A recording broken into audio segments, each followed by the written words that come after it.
Tuesday's coming. Did you bring your coat? I live in a giant bucket. Well, so, William, I have not bought a copy of Will Grayson, so I do not have a story to tell you about my journey buying a copy of Will Grayson. I could make one up about how I went to the store and was kidnapped by robbers, and the robbers were kidnapped by aliens, and we all went into outer space, and there was this fantastic adventure, and on and on and on, but it would be completely fictional, albeit entertaining, and well, I'm just not going to go there. Peter Piper picked a peck of pickled peppers.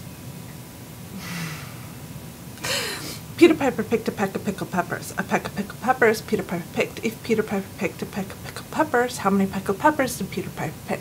So, instead of telling you about Will Grayson, I am going to tell you that I am reading Lolita in Tehran, which is about books being read in Tehran and the politics of the country and everything that's going on there, and how books can not only create an escape from the realities of a totalitarian state, but can also create an avenue for expression for the women discussing these books and a way of facing their own real challenges in their lives. How much wood could a woodchuck chuck if a woodchuck could chuck wood? If a woodchuck could chuck wood, how much wood could a woodchuck chuck? And so in my own personal challenge this month, which is not script funsy, but which is the 30 poems in 30 days challenge, I'm doing fairly well, I think. I've completed 4 poems, which is not nearly enough. I should be up to 12. But these are 4 poems that I consider finished drafts. I also have 10 more poems that are in the idea / very rough draft stage, so they're not completed yet, but they're getting there.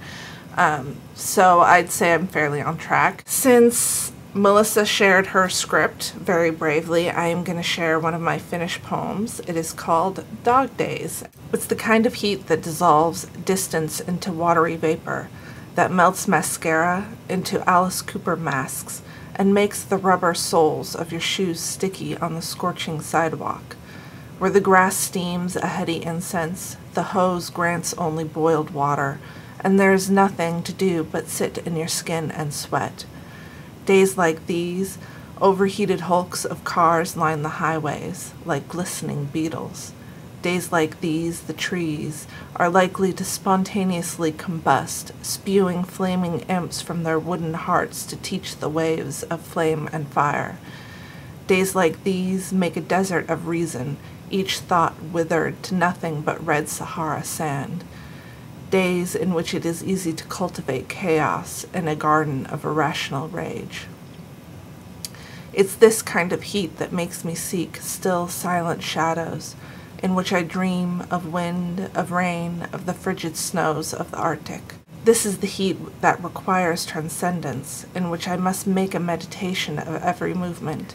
Breathe slow, think slow, be still. Exist in a state beyond the fevered body. Live in a space beyond this physical plane. Okay, so there was the poem. I hope you enjoyed it. Leave comments below if you have any thoughts on the poem. And one last tongue twister. Toy boat, toy boat, toy boat, toy boat, toy boat, toy boat. Fuck. Jeez. Okay, I know this video is totally random. I'm throwing in all kinds of random stuff. I can't help it. I just seem to be in a random sort of mood today. And it seems Sally sells seashells by the seashore. I don't really know why I'm doing all the tongue twisters.